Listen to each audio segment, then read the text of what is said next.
네, 오늘은 출애굽기 23장 1절부터 19절까지 하나님의 말씀 나누겠습니다. 하나님의 율법은 이웃을 사랑하고 그들을 살리라고 이야기합니다. 하지만 사람들이 모이면 갑과 을의 관계에서 우리는 살리기보다 약한 자를 압제하고 무너뜨릴 때가 참 많습니다. 출애굽기 23장에서 재판에 대한 이야기를 나누면서 재판에서 이제 증인은 어떻게 증인을 하라고 이야기하냐면 2절을 읽어보면 다수를 따라 악을 행하지 말며 송사의 다수를 따라 부당한 증언을 하지 말며 이 가난한 자가 이런 재판을 당하고 있을 때 사람들은 진실되게 이야기보다 다수에 따라서 내가 어떻게 하면 많은 사람들에게서 인정받고 살아남을 수 있을까, 이 다수를 따라가고 있다는 거예요. 우리는 하나님의 말씀대로 진실대로 움직여야 됨에도 불구하고 다수가 가는 쪽으로 판단할 때가 참 많습니다. 그런데 성경은 가난한 자의 송사라고 해서 뭐라고 하냐면 3절에 가난한 자의 송사라고 해서 편벽되이 두둔하지 말지니라. 편벽되이라는 뜻은 한쪽으로 치우쳐 공평하지 못하게라는 뜻이에요.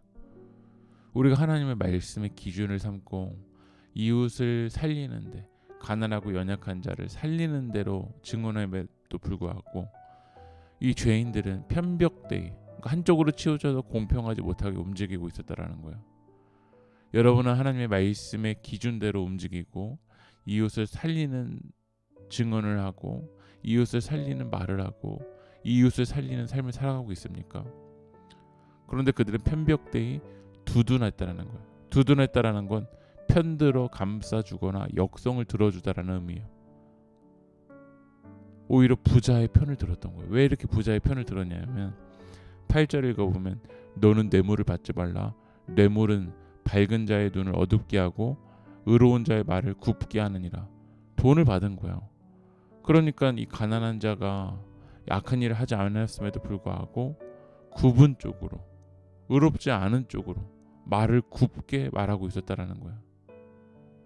여러분은 진실되게 움직입니까? 아니면 이렇게 뇌물 때문에 다수의 사람들에 의해서 움직이고 있습니까? 하나님의 율법은 다수에 따라서, 돈을 받는 것에 따라서 편벽되이 한쪽으로 치우치지 말고 9절을 읽어보면 너는 이방 나그네를 압제하지 말라. 너희가 애굽 땅에서 나그네 되었은즉 나그네의 사정을 아느니라.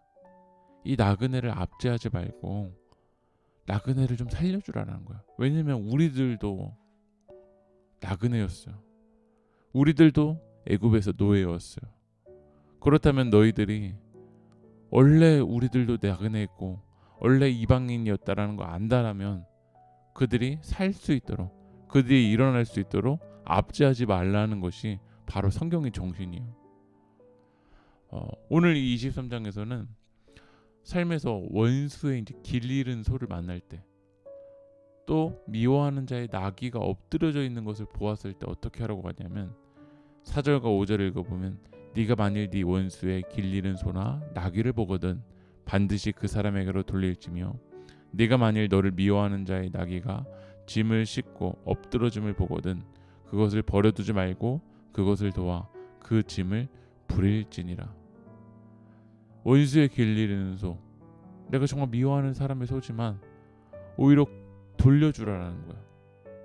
나귀가, 짐을 싣고 있는 나귀가 엎드러져 있을 때 미워하는 자의 나귀지만 다시 나귀가 일어날 수 있도록 도와주라는 거야.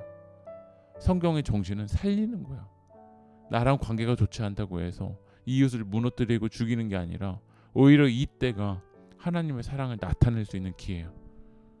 미워하는 자, 이 원수된 자가의 소가, 나귀가 엎드러져 있을 때 오히려 그들을 살려줘서, 그 소와 나귀를 살려줘서 하나님의 사랑을 나타낼 수 있는 기회가 된다라는 거야.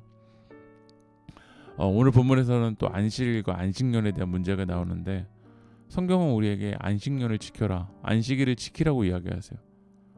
여러 가지 이유가 있겠지만 그 지켜야 되는 핵심적인 이유는 뭐냐면 11절을 보면 일곱째에는 갈지 말고 묵혀두어서 내 백성의 가난한 자들에게 먹게 하라.